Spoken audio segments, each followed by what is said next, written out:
He stood there, champagne bottle in hand, watching the woman he'd just married 3 hours ago wrapped in another man's arms.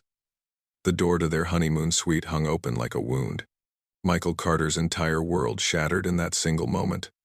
What he did next left an entire community speechless and sparked a scandal that would dominate headlines for months. This isn't fiction. This is what happens when love, betrayal, and revenge collide on what should have been the happiest night of someone's life. The date was June 15th, 2024. Spring Valley, Connecticut. A small town where everyone knew everyone, where secrets rarely stayed buried for long. Michael Carter, a 34-year-old software developer who'd built a successful consulting firm from his garage, was about to marry Vanessa Reed, a 29-year-old lifestyle blogger whose Instagram following had recently crossed 500,000. Their wedding had been the talk of the town for months. 200 guests filled the Old Riverside Manor, a historic venue overlooking the Connecticut River, white roses everywhere, a string quartet playing as the sun set behind the water.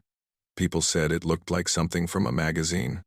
Friends described them as the couple everyone aspired to be.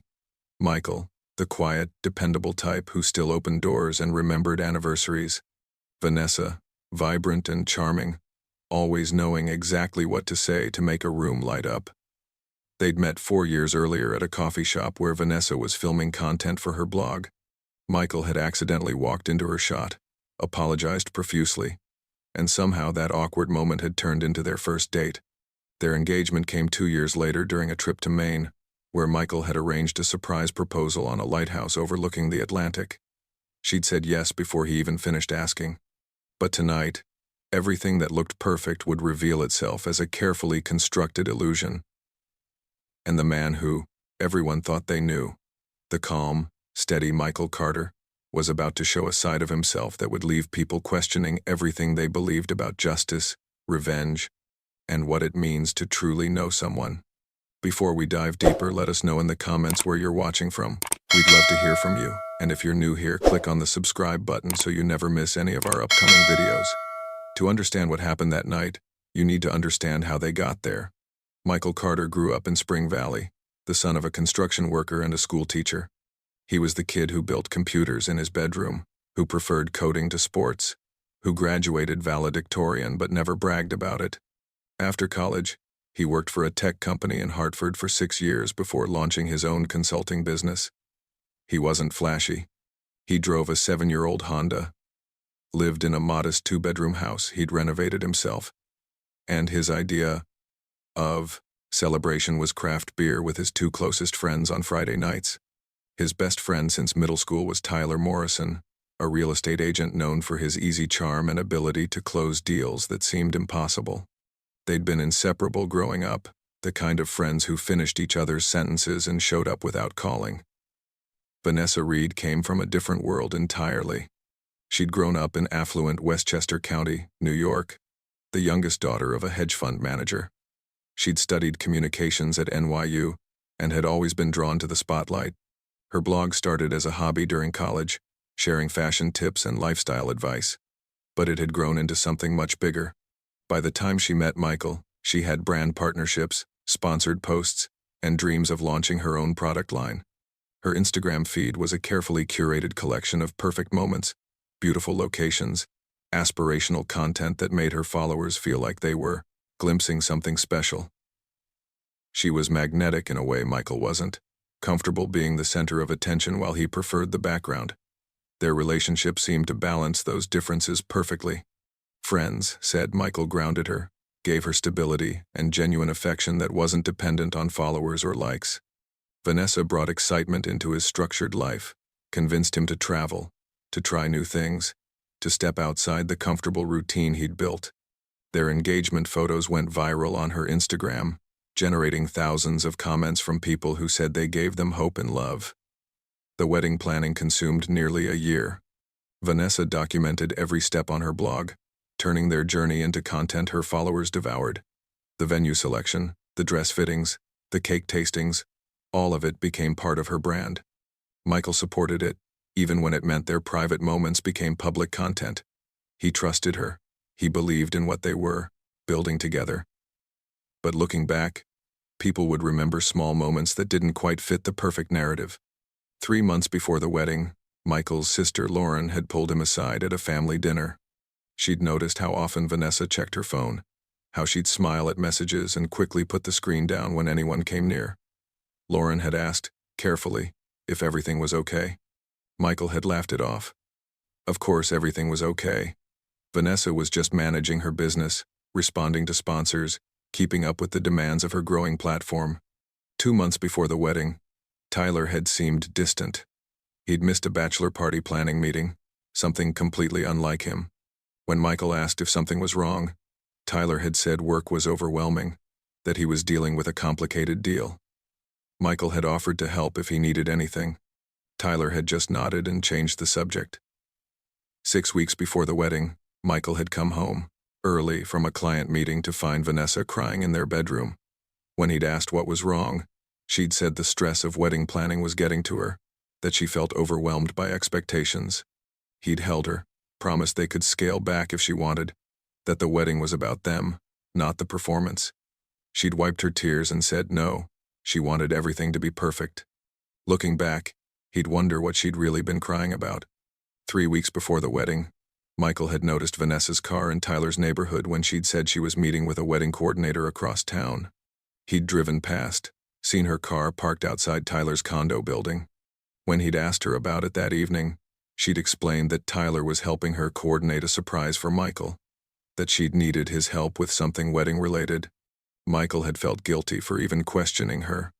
1 week before the wedding, Michael's mother had mentioned how much time Vanessa and Tyler seemed to be spending together, how they were always whispering at family events.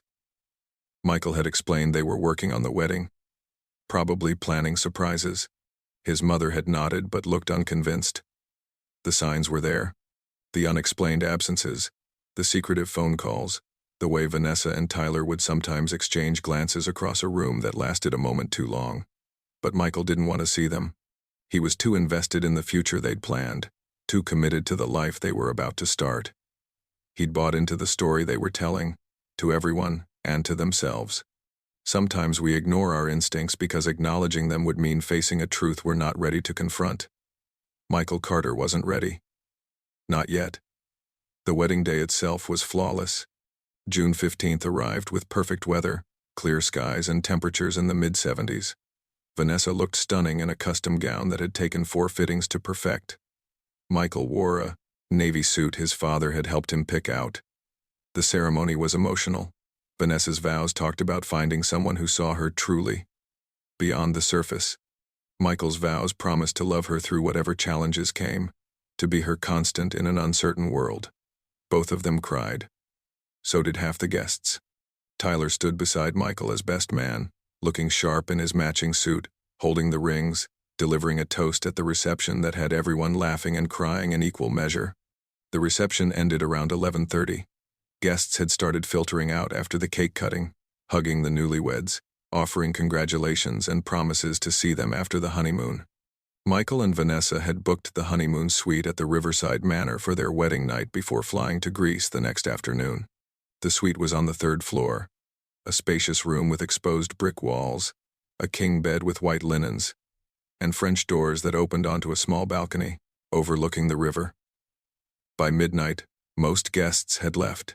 Michael's parents had given him one final hug, his mother holding on to him a moment longer than usual, as if she sensed something he couldn't see. Vanessa had been surrounded by her bridesmaids, laughing and taking final photos, documenting every moment for her Instagram story. Michael had gone to the lobby bar to grab a bottle of champagne, the expensive kind they'd picked out specifically for this moment.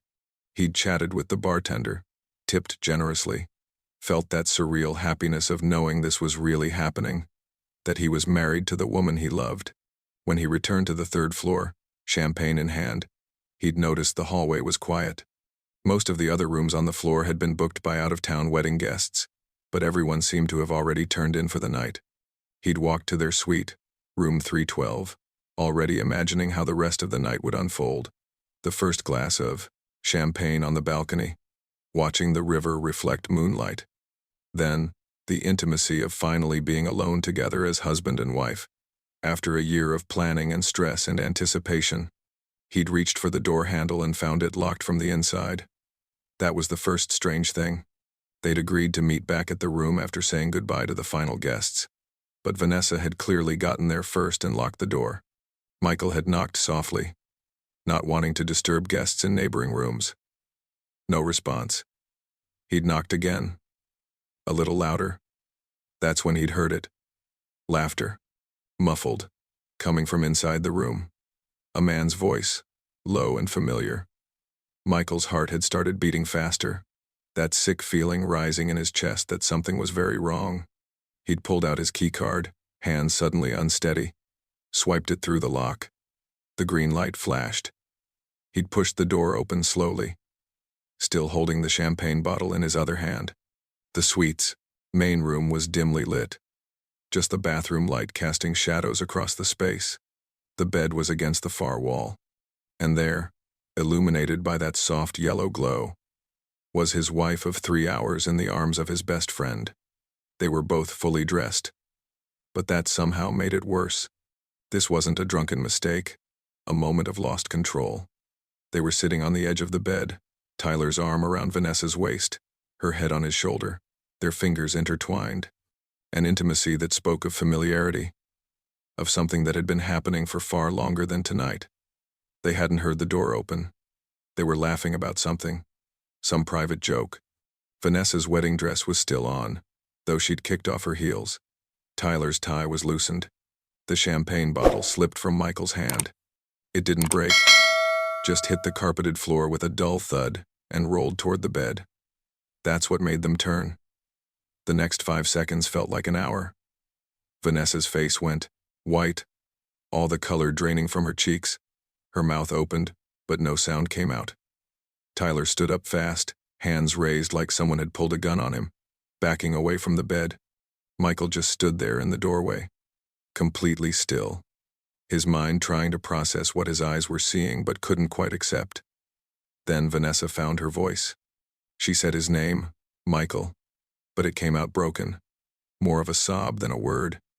She stood up, her wedding dress rustling, started moving toward him with her hands outstretched. She was crying, mascara already running down her face, words tumbling out in a desperate rush.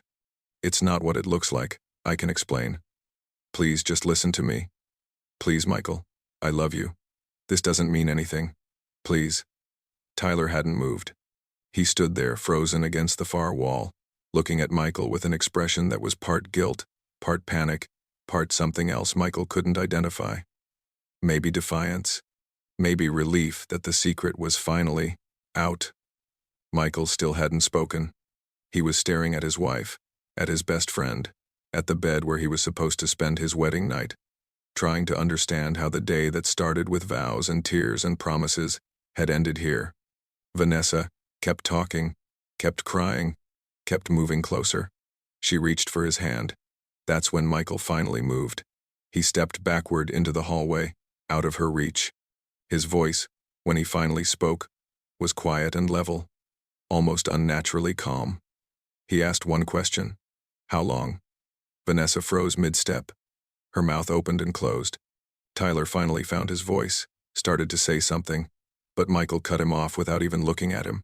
He kept his eyes on Vanessa and repeated the question. "How long has this been happening?" The silence that followed felt suffocating. Then Vanessa whispered something so quietly Michael almost didn't hear it. 6 months. 6 months. Half a year. While they were planning their wedding, picking flowers and sending invitations and writing vows. While Michael was working overtime to pay for the venue, the photographer, the honeymoon she'd wanted in Greece. While he was telling everyone how lucky he was, how excited he was to spend his life with her. For 6 months, his wife and his best friend had been carrying on behind his back. Michael turned and walked away. Not ran, walked. Down the hallway toward the elevator, his footsteps echoing on the wooden floor. Behind him, he could hear Vanessa calling his name, her voice desperate and breaking, but he didn't stop, didn't turn around. The elevator was at the end of the hall, and he pressed the button, watched the numbers light up as it climbed from the first floor. Tyler appeared in the hallway then, having pushed past Vanessa. He started toward Michael, saying his name, saying they needed to talk, that he could explain. Michael held up one hand, a simple gesture that stopped Tyler in his tracks. The elevator doors opened. Michael stepped inside, pressed the button for the lobby, and watched the doors close on his wife's tear-stained face and his best friend's guilty expression. The last thing he heard before the doors fully shut was Vanessa's voice, high and breaking, pleading with him to wait. The elevator descended in silence. Michael stood there watching the numbers decrease, 3 to 2 to 1, his reflection staring back at him in the polished metal doors. He looked exactly the same as he had an hour ago when he'd gone to get champagne. Same suit, same boutonniere pinned to his lapel, same wedding ring on his finger that was so new it still felt foreign. But everything inside him had changed. The elevator reached the lobby, and the doors opened. The hotel's night manager, a woman in her 50s named Patricia, was behind the front desk doing paperwork. She looked up when Michael stepped out, started to offer congratulations on his wedding, then stopped when she saw his face. She asked if everything was okay. Michael walked to the desk and asked, very calmly, if she could call him a cab. Patricia hesitated, clearly concerned, but Michael's tone left no room for questions. She picked up the phone. While they waited, Michael pulled out his phone and opened his contacts. He scrolled to a name he hadn't called in years. His older brother, David, who lived 2 hours away in Massachusetts. David answered on the third ring, voice thick with sleep. Michael asked if he could come stay for a few days. David, hearing something in his brother's voice that alarmed him, said yes immediately. No questions asked. The cab arrived 10 minutes later. Michael got in and gave David's address. As the car pulled away from the Riverside Manor, Michael looked back at the building one time. He could see the third-floor windows, could identify which one was their suite by the balcony. A figure stood there in a white dress, barely visible in the darkness, looking down at the departing cab. Michael turned away and didn't look back again. Michael spent that night at a 24-hour diner off the highway, drinking coffee and staring at the wedding photos on his phone, until his brother David arrived at sunrise to drive him to Massachusetts. He didn't cry. He didn't call Vanessa or Tyler. He just sat there in that fluorescent-lit booth, watching his entire life recontextualize itself through the lens of betrayal. Every happy memory now had a question mark attached to it. Every moment of the past 6 months was suddenly suspect. Where had she really been when she said she was meeting with vendors? What were those text messages she'd always turned her phone away to read? How many times had Tyler been lying when he said he couldn't make plans because of work? The questions spiraled endlessly, but Michael kept returning to one central truth. The two people he'd trusted most in the world had collaborated to deceive him. That required planning, coordination, hundreds of small lies stacked on top of each other. This wasn't a mistake or a moment of weakness. This was a choice they'd made repeatedly for half a year. David arrived around 6 in the morning, still in sweatpants and a t-shirt, his hair uncombed. He'd driven 2 hours through the night after his brother's call, knowing something terrible had happened but not what. When he walked into the diner and saw Michael still in his wedding suit, sitting alone in a corner booth surrounded by cold coffee cups, he didn't need to ask. He just sat down across from him and waited. Michael told him everything.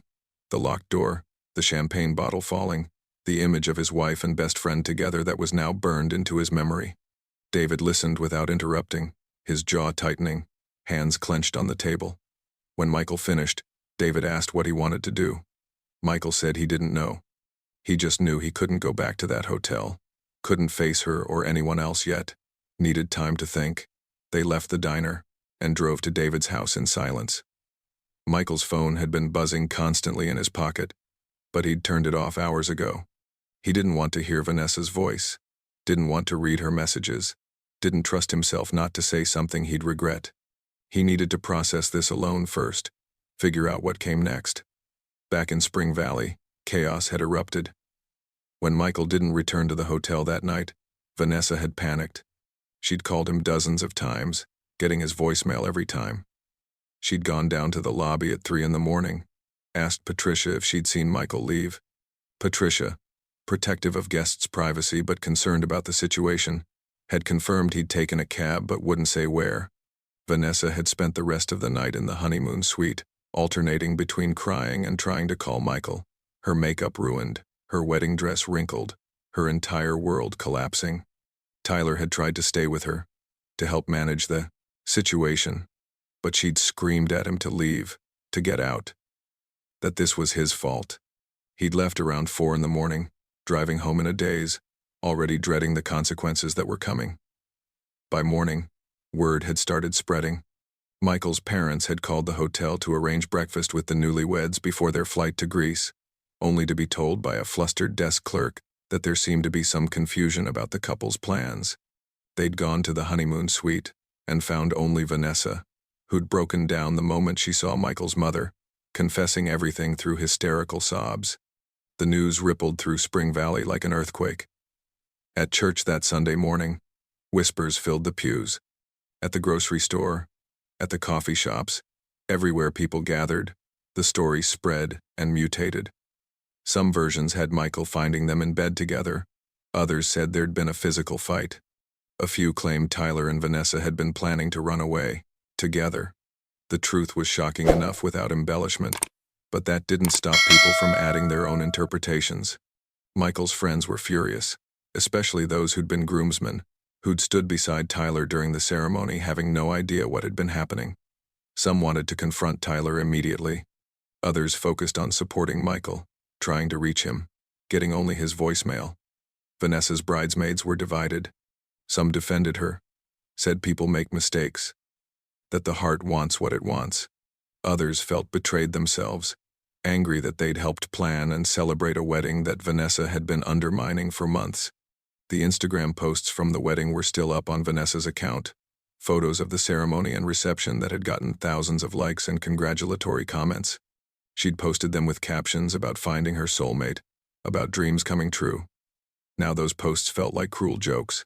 Some followers, picking up on rumors that something had gone wrong, started leaving comments asking what happened, if everything was okay. Vanessa didn't respond. She barely looked at her phone. By Monday morning, Vanessa's parents had driven up from Westchester County, bringing a lawyer with them. They wanted to understand exactly what had happened and what it meant legally. Michael and Vanessa were married. That was a legal fact. Regardless of what had transpired, hours after the ceremony, the lawyer explained their options. Annulment, claiming fraud or lack of consent, though that would require proving certain specific conditions.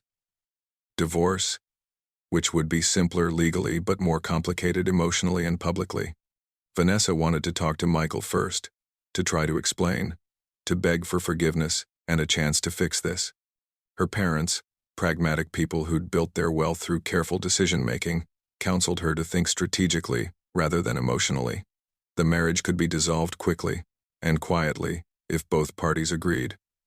Fighting it, trying to win Michael back, would only prolong the pain and make the public scandal worse. But Vanessa wasn't thinking strategically.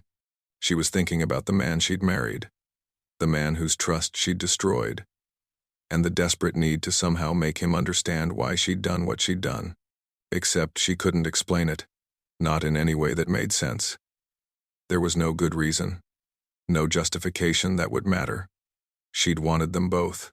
She'd wanted the stability and genuine love Michael offered, and she'd wanted the excitement and danger of her affair with Tyler.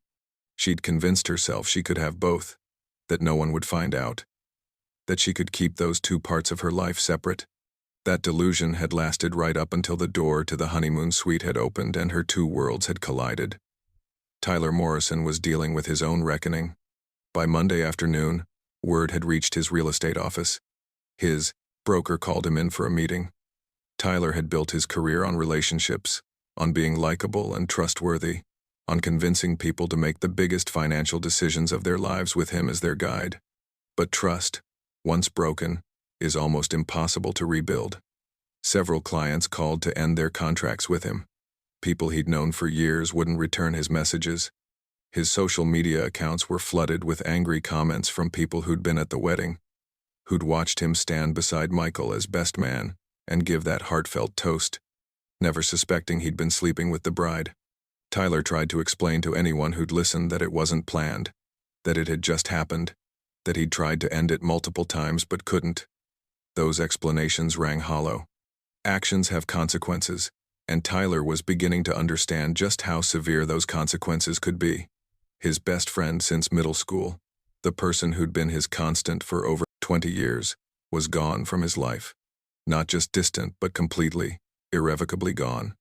Tyler had thrown away a lifetime of friendship for a 6-month affair, and now he was losing everything else too.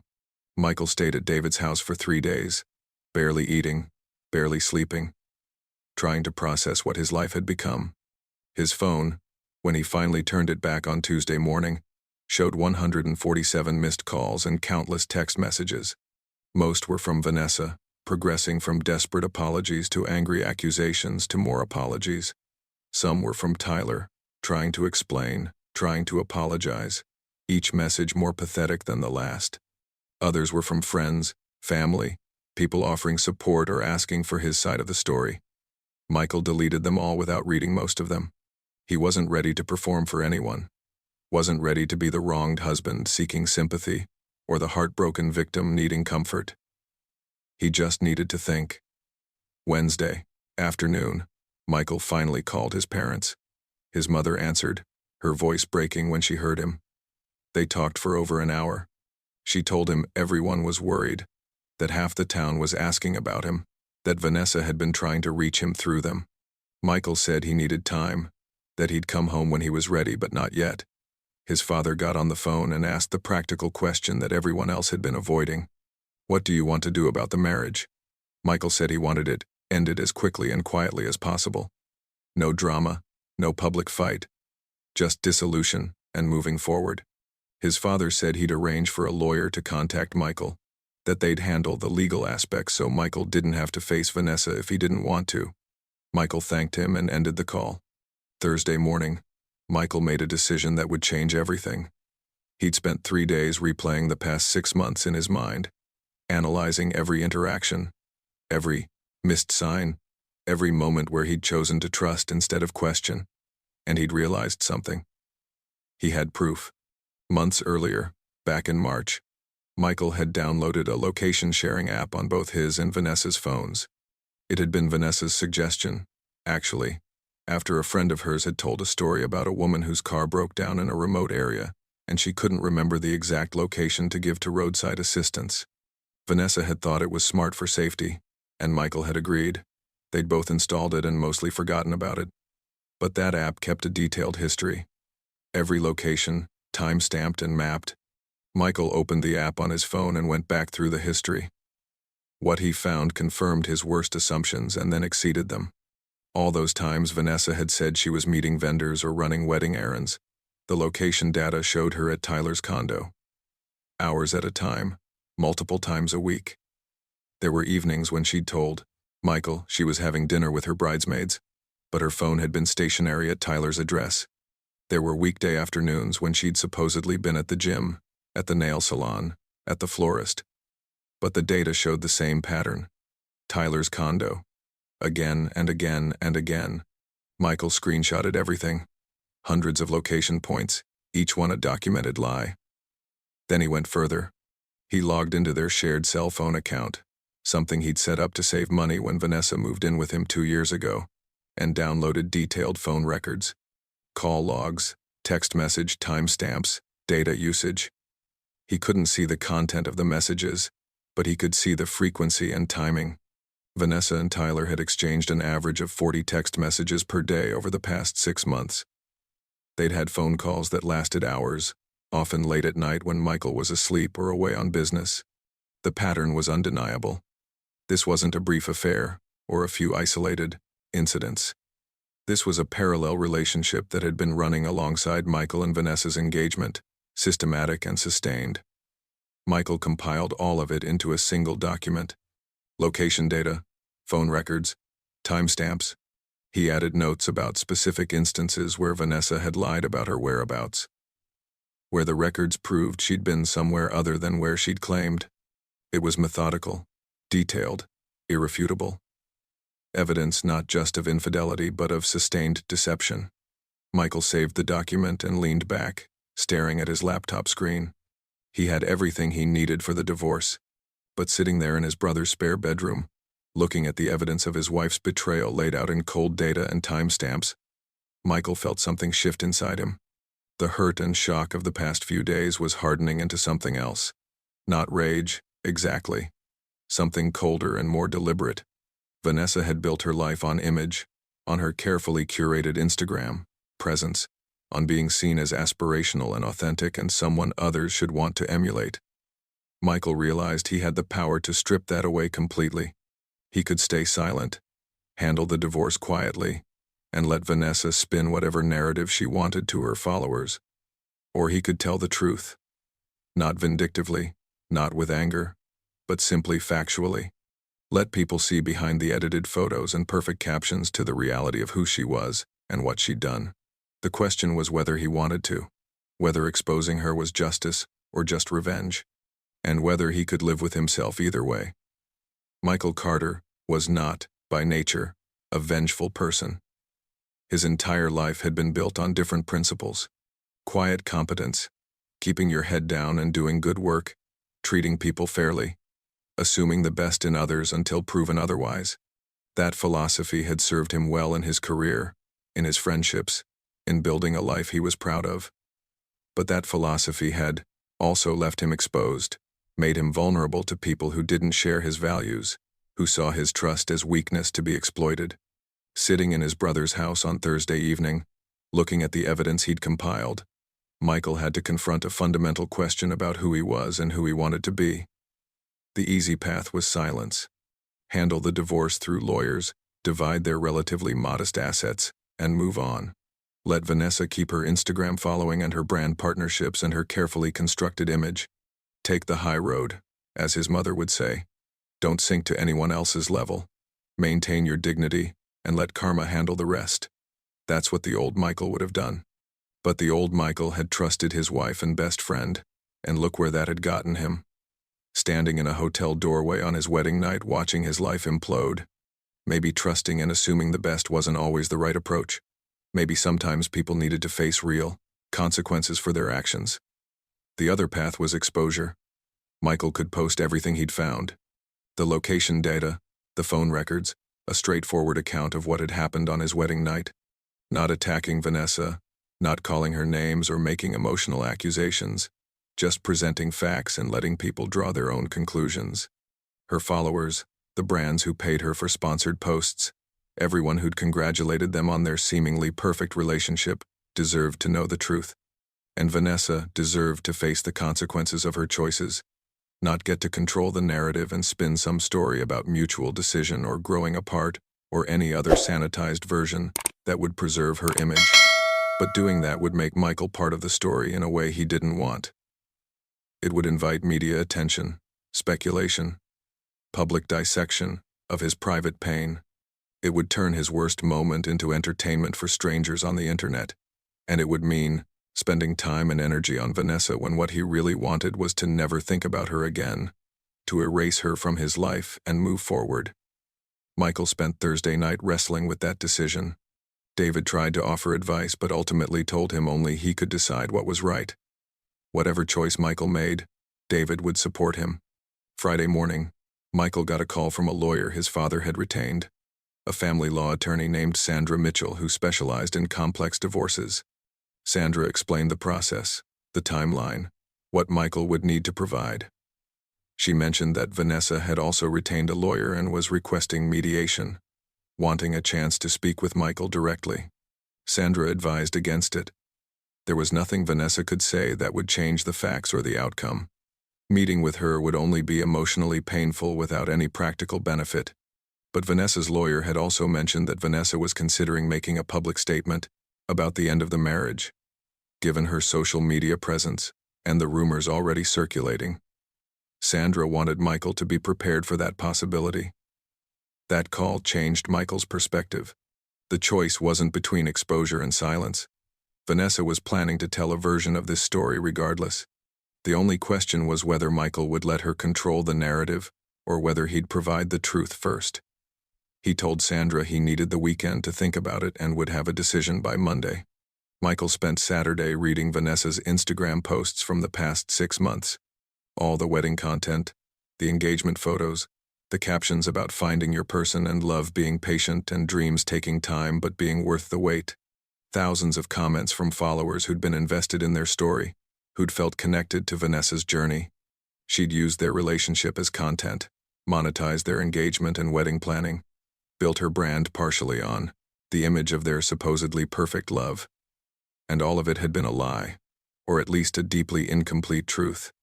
She'd been performing for the camera while carrying on an affair behind the scenes.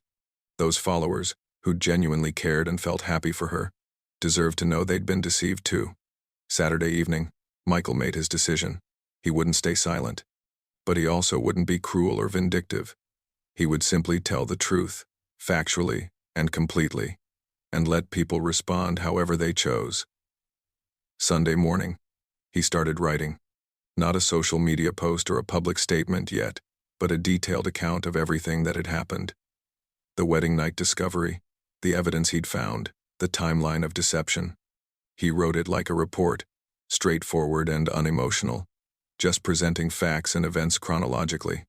It took him most of the day to get it right, to make sure every claim was accurate and supportable, to remove any language that felt like attacks rather than descriptions.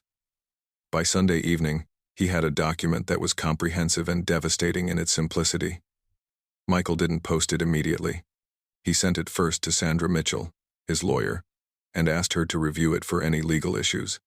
Sandra called him back within an hour. She said the document was factually accurate and everything in it could be proven, so there were no defamation concerns. But she warned him that once he made this public, there was no taking it back.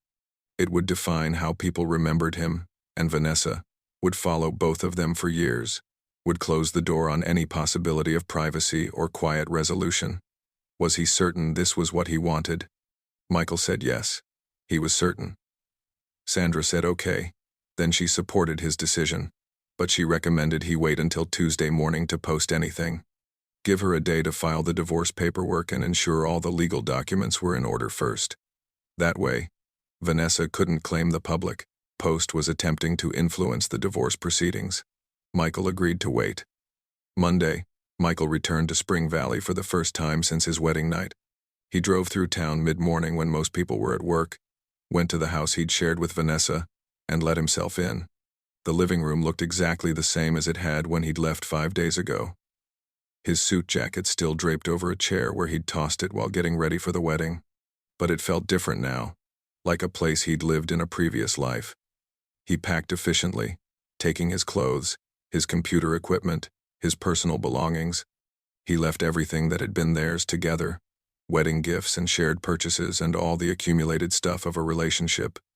He didn't want any of it. He loaded his car, took one final look at the house, locked the door, and slipped the key through the mail slot. That chapter was closed. Tuesday morning, Sandra filed the divorce paperwork, irreconcilable differences, division of assets. A straightforward dissolution of a marriage that had lasted less than a week. The filing included all the evidence Michael had compiled, the location data and phone records, making it part of the official court record. Within hours, local reporters picked up on the filing. A divorce this quickly after a wedding was unusual enough to warrant attention, and when the filed documents referenced infidelity with supporting evidence, it became a story.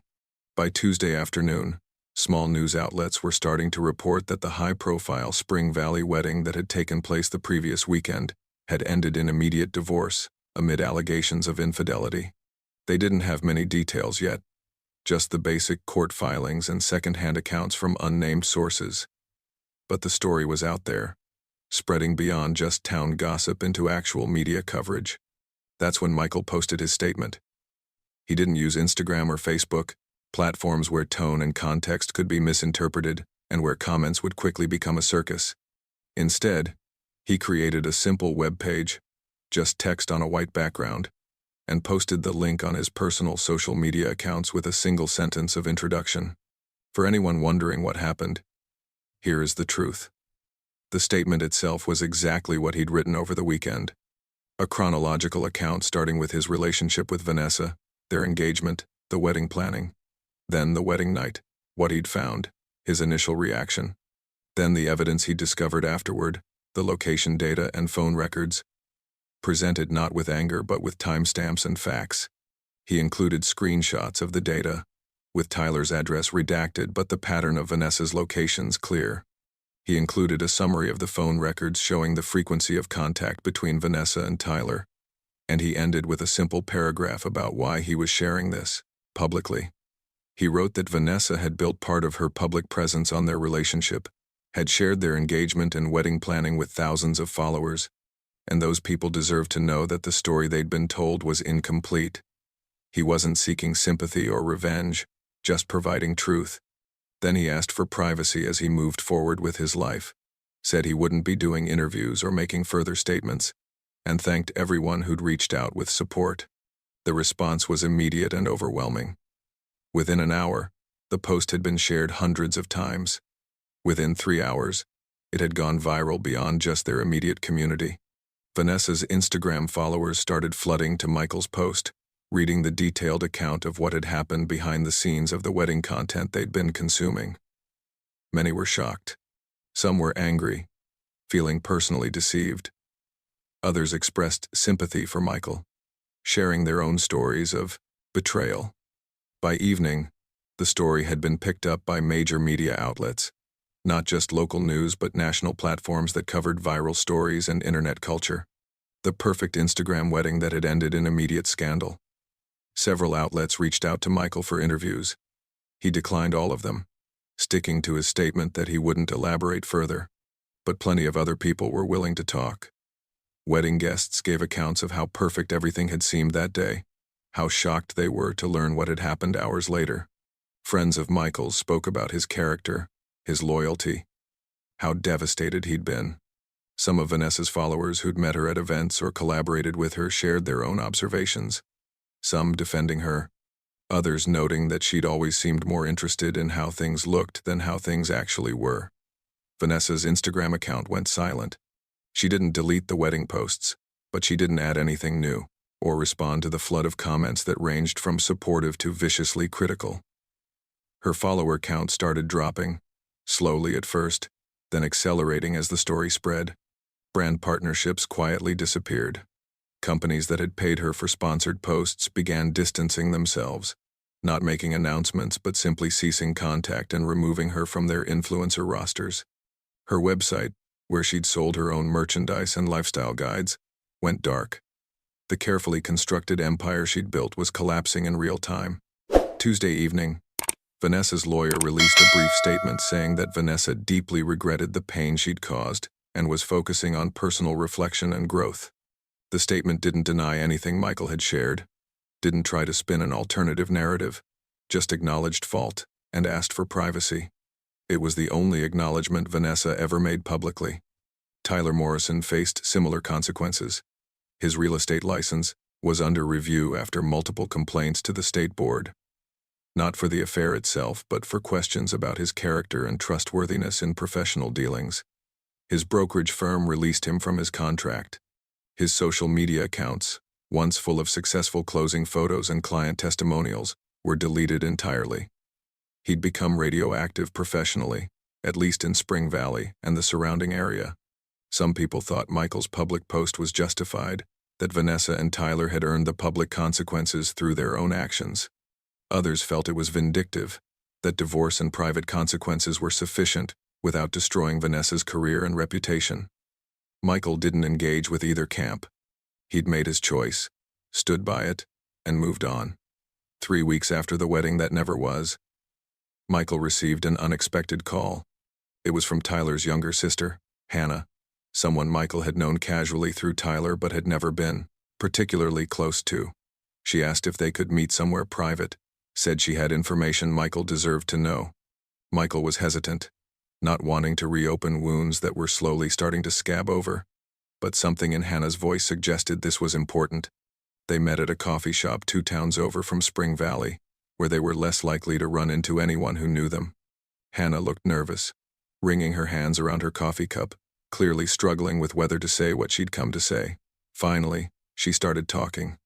She told Michael that what happened on his wedding night wasn't the whole story, that the affair between Vanessa and Tyler had been worse than Michael knew, more calculated and more cruel.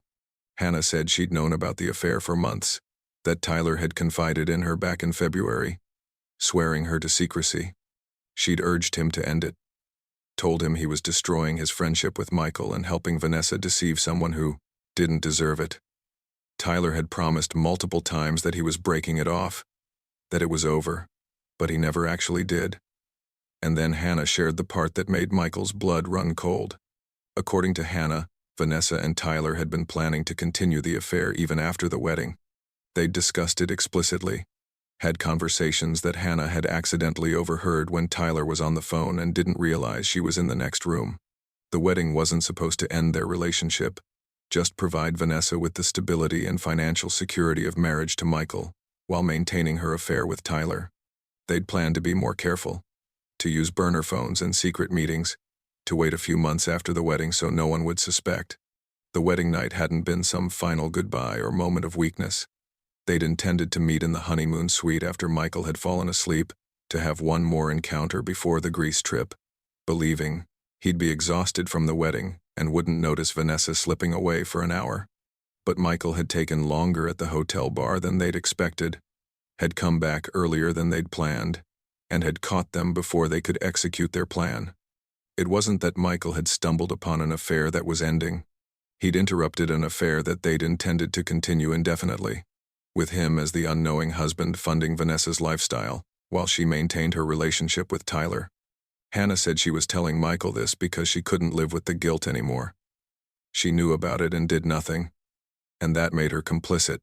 She understood if Michael hated her for not warning him sooner, but she thought he deserved to know the full truth of what they'd planned. Michael sat there, absorbing this information, feeling a new layer of betrayal settle over the old ones. It was one thing to discover an affair, to understand that people he trusted had been lying to him. It was another to learn that they'd intended to continue lying indefinitely, that the wedding wasn't even a natural endpoint but just a milestone they planned to work around. How long would it have gone on? Years, maybe. How many family dinners and holidays and life events would have been built on that foundation of deception? Michael thanked Hannah for telling him, said he didn't blame her for her brother's choices, and left the coffee shop feeling like he'd been punched all over again just when he thought he was starting to heal. But knowing the full extent of what they'd planned also clarified something for him. He'd made the right choice in exposing the truth. People who were capable of that level of calculated deception needed to face real consequences, not be allowed to quietly move on and potentially do the same to someone else. Michael didn't update his public statement with this new information. He didn't need to. The damage was done, and adding more details wouldn't change anything. But privately, it eliminated any lingering guilt he'd felt about the public post. They'd been willing to turn his entire marriage into a lie. He'd simply told the truth. That evening, Michael called his lawyer and asked about adding Hannah's testimony to the divorce proceedings.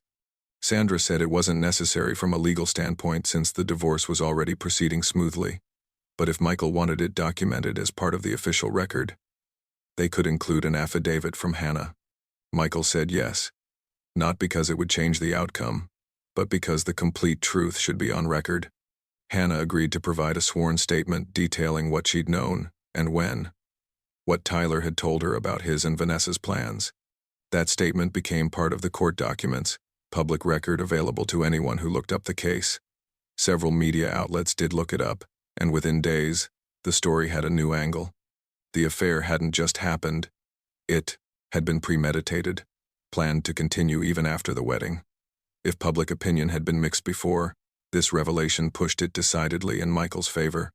Even people who'd initially thought his public post was excessive began acknowledging that the level of deception he'd faced warranted his response. Vanessa's remaining public support evaporated almost entirely. The few defenders who'd argued that affairs happen, that people make mistakes, that she deserved privacy to work through her issues privately, found it much harder to maintain those positions when faced with evidence that this wasn't an impulsive mistake but a calculated plan to deceive Michael indefinitely. Her Instagram following, which had dropped from 500,000 to about 300,000 after Michael's initial post, fell below 100,000 within a week of Hannah's statement becoming public. The wedding posts were finally deleted, her entire account scrubbed of most content, leaving Just a few generic lifestyle photos and no new updates. Vanessa had effectively disappeared from the public internet presence she'd spent years building. Tyler Morrison, facing both professional ruin and now his sister's public testimony about his premeditated deception, left Spring Valley entirely. According to people who knew his family, he'd moved somewhere out west, maybe Colorado or Nevada, starting over in a place where his name wasn't attached to the scandal. Michael heard about it third hand and felt nothing. The anger had burned out, replaced by something closer to indifference. Tyler had made his choices. Michael had made his. Now they were both living with the consequences, just in very different ways. The divorce was finalized in early September, less than 3 months after the wedding. Vanessa didn't contest anything. The assets were minimal since they'd only been legally married for days, and everything they'd accumulated during their relationship was easily divided. Vanessa kept the furniture from the house. Michael kept his business equipment and personal items. They sold the house and split the proceeds. The rings went back to the jeweler. Every wedding gift was returned to the giver with a note explaining the situation and apologizing for the waste of their generosity. It was all handled through lawyers. Michael never saw or spoke to Vanessa directly after the wedding night. The legal end of the marriage happened with a judge's signature and a stamped document, anticlimactic after everything that had preceded it. But for Michael, it represented closure on a chapter that had dominated his life for 4 years and nearly destroyed him. He was 34 years old, divorced after a marriage that lasted hours, dealing with trust issues that would probably take years to work through. But he was free. Free from the lies, from the performance, from the relationship that had looked perfect from the outside but was hollow at its core. People often asked him afterward if he regretted how he'd handled everything, if he wished he'd stayed quiet or handled things differently. Michael's answer was always the same. He regretted trusting people who didn't deserve it. He regretted ignoring signs that something was wrong. He regretted the year of his life spent planning a wedding to someone who was betraying him the entire time. But he didn't regret telling the truth or refusing to protect people who'd shown him no loyalty. Actions have consequences, and sometimes those consequences are public and painful and permanent. That's not cruelty. That's just reality. How would you feel if this happened to you? If the person you married, the person you'd trusted completely, had been carrying on an affair not just before the wedding but with plans to continue after? Would you stay silent to protect their reputation?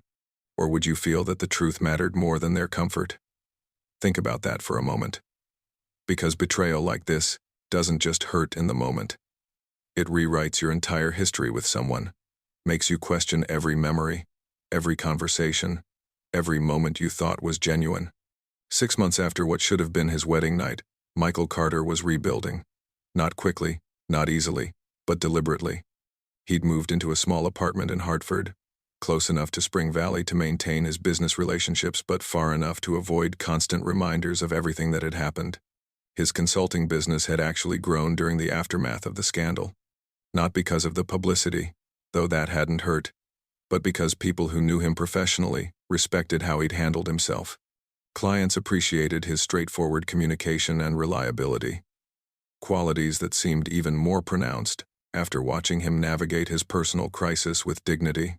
He'd hired 2 additional consultants and was considering expanding into a proper office space rather than continuing to work from home. The work was good for him, gave him structure and purpose, reminded him that his worth wasn't defined by his failed relationship but by what he could create and contribute. Therapy helped too. Michael had started seeing a counselor in August, finally acknowledging that trying to process everything alone wasn't working. The therapist, a woman in her 60s who specialized in trauma and betrayal, had helped him understand that what he'd experienced wasn't just a breakup but a fundamental violation of trust that would take time to heal from. She'd helped him work through the anger, the self-blame, the questions about what he'd missed or could have done differently. Slowly, Michael was learning to forgive himself for trusting people who shouldn't have been trusted, accepting that their choices reflected their character, not his judgment. His relationship with his family had grown stronger through the crisis. His parents called regularly. His mother, checking in on him emotionally, while his father helped with practical matters like the business and the house sale. David, his brother, had become not just family but a genuine friend, someone Michael could talk to honestly without judgment. His sister Lauren, who'd tried to warn him months before the wedding, never once said, "I told you so." Just offered support and occasionally dragged him out to social events when he was spending too much time alone. Michael had started dating again, cautiously. Nothing serious, just coffee or dinner with women he met through friends or work, getting used to the idea that he could trust again eventually. It was difficult. Every new person came with the baggage of what Vanessa had done, the fear that anyone could be hiding who they really were. That intimacy always carried the risk of betrayal. But Michael was trying. He'd go on a date, have a pleasant conversation, maybe see the person again, or maybe not. He wasn't rushing into anything, wasn't looking for a replacement relationship to prove he was over his ex-wife. He was just slowly remembering that not everyone lies, that good people exist, that his experience with Vanessa didn't define all future possibilities. Some dates went well. Others clearly weren't connections, and that was fine. Michael was learning to be alone with himself, to find contentment in his own company, to build a life that didn't require someone else to validate it. The public attention had faded significantly by fall. The story had been replaced in the viral cycle by newer scandals and dramas. Occasionally, someone would recognize Michael's name or connect him to that wedding night story. But it happened less and less frequently. Michael was becoming just another person going about their life again rather than a character in a story strangers discussed online. That anonymity was a relief. He'd never wanted to be famous for his trauma, never enjoyed being the subject of public speculation and judgment. Returning to normal, or whatever passed for normal now, felt like coming up for air after being underwater. Vanessa had moved back to Westchester County, living with her parents while she figured out what came next. Michael knew this only because his lawyer had needed to confirm her address for final paperwork, not because he kept tabs on her. He didn't follow her on social media, didn't Google her name, didn't ask mutual acquaintances about her. That part of his life was closed. Whatever she was doing, wherever she ended up, it wasn't his concern anymore. He hoped, in a distant way, that she'd learn something from the experience, that she'd confront whatever had driven her to deceive people who loved her and make different choices going forward. But whether she did or didn't wasn't his responsibility. He'd told the truth, faced the consequences of that choice, and moved on. What she did with her life now was between her and her own conscience. Tyler Morrison remained, gone, reportedly working at a real estate firm somewhere in Nevada. Using his middle name professionally to avoid the Google results that followed his full name. Michael had heard through Hannah, who he'd stayed in occasional contact with, that Tyler had written him a letter apologizing for everything. Hannah had asked if Michael wanted her to forward it. Michael had said no. Whatever Tyler wanted to say, whatever explanations or apologies or justifications he'd written, Michael didn't need to hear them. The friendship they'd had for 20 years was dead. Tyler had killed it with his choices, and no letter would resurrect it. Some betrayals are too fundamental to forgive, not because forgiveness is wrong, but because the relationship they're asking you to forgive them within no longer exists. The person Michael had been friends with, or thought he'd been friends with, wasn't who Tyler actually was, and Michael had no interest in knowing the real Tyler. So the letter stayed unread, and Tyler remained part of Michael's past rather than his present or future. Michael found meaning in unexpected places during those months of rebuilding. He'd started volunteering at a local community center that offered free tech classes to people trying to improve their job skills. Teaching someone how to use spreadsheet software or create a professional email account wasn't glamorous work, but it was concrete and helpful, and reminded Michael that he could contribute positively to other people's lives. The students, mostly adults trying to transition careers or re-enter the workforce, didn't know his story. They just knew him as Michael, the patient instructor who explained things clearly and never made them feel stupid for not understanding something technical. That anonymity was valuable. Being able to exist as just himself, defined by his actions in the present rather than his history, helped Michael rebuild his sense of identity beyond the betrayed husband narrative. He'd also started writing, not for publication but for himself.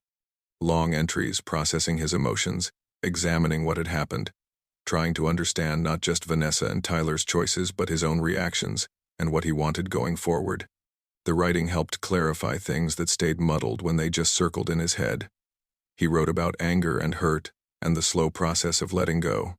He wrote about the wedding night, getting the details out of his mind and onto paper where they could exist outside himself. He wrote about trust, about how to maintain faith in human goodness while acknowledging that some people will disappoint you. He wrote about the difference between forgiveness, which he was working toward for his own peace of mind, and reconciliation, which would never happen.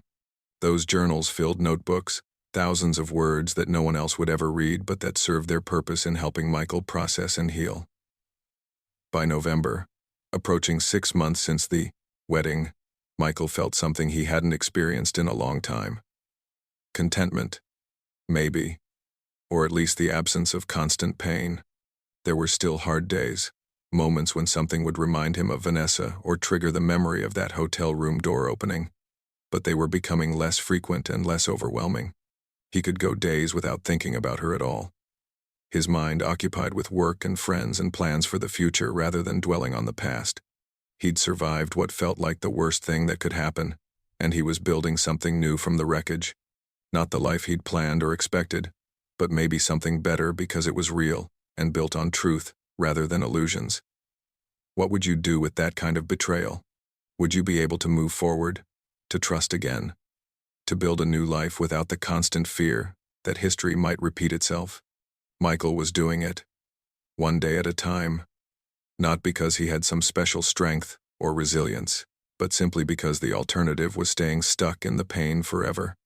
And life, he was learning, was too valuable to waste on people who'd already taken too much from him. The person he'd been before the wedding night no longer existed. Naivety and unconditional trust had died in that hotel suite. But the person he was becoming, more cautious but also more aware, more guarded but also more authentic, felt more solid somehow, built on harder truths and realistic expectations rather than romantic ideals. Michael Carter wasn't sure if that was better or worse than who he'd been before. But it was who he was now, and he was learning to accept that person and even, sometimes, respect him for surviving what could have broken him completely. 1 year after the wedding that never was, Michael Carter sat in a coffee shop in Hartford on a Saturday morning, laptop open, responding to client emails. The place was busy with weekend crowds, people meeting friends or studying or just enjoying their morning caffeine. Michael had become a regular here, enough that the barista knew his order without asking. Black coffee, no sugar, occasionally a blueberry muffin if he'd skipped breakfast.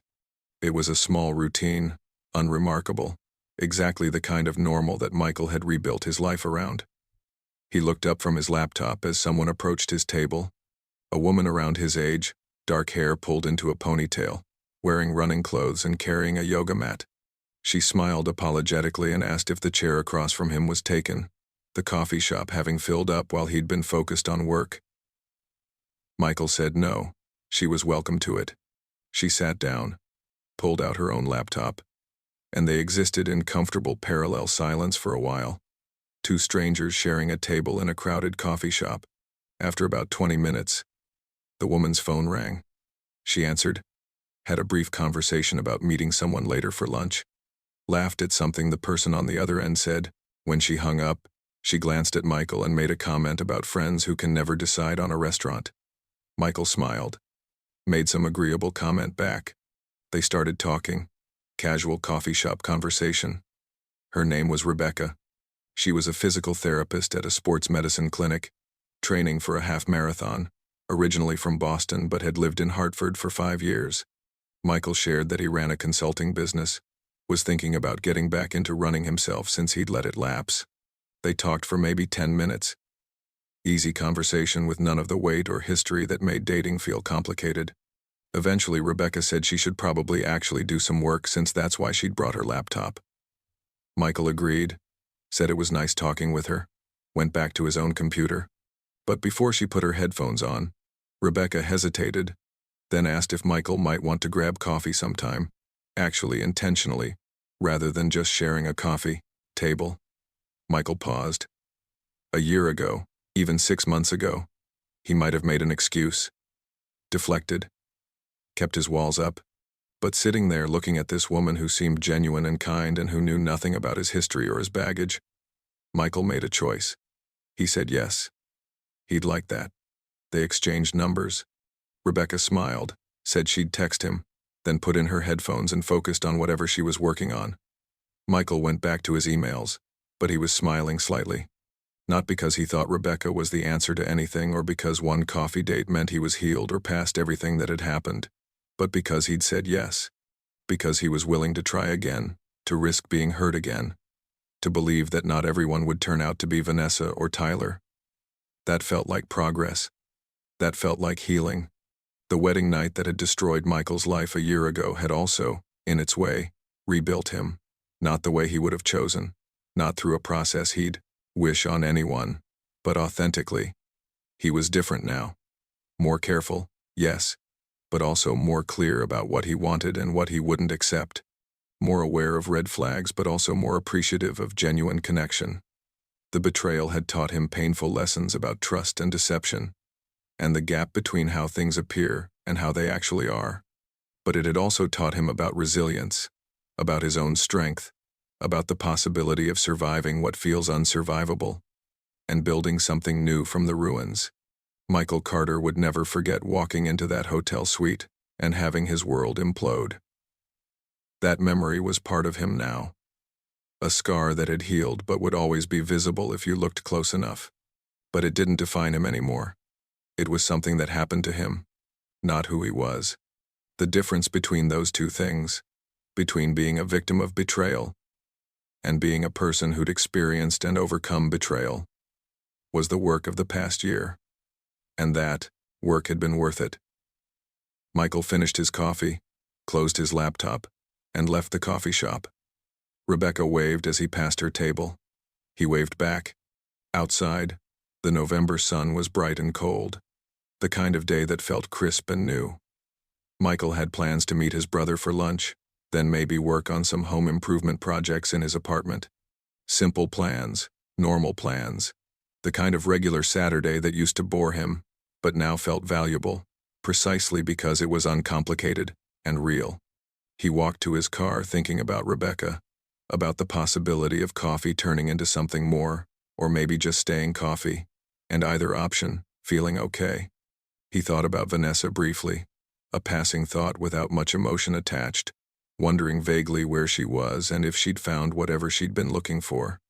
Then the thought passed, and he was focused on the present again, on his actual life rather than the one he'd almost had. Before we wrap up, I want to tell you something. If you were in Michael's position, what would you have done? Would you have exposed the truth publicly, or handled everything privately? Do you think he was justified in his choices, or do you think he went too far? And if you were Michael now, a year later, would you be able to open yourself up to trust someone new? Or would the betrayal have changed you too permanently? Leave your thoughts in the comments below. I read every single one, and I'm genuinely curious about your perspective on this. And if this story resonated with you, if it made you feel something or think about your own relationships differently, hit that subscribe button so you never miss any of our upcoming videos. We share true stories like this one, stories about real people facing impossible situations and how they navigate the aftermath.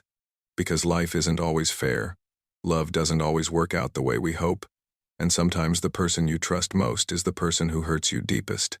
But we survive, we rebuild, we find meaning in the wreckage and create something new.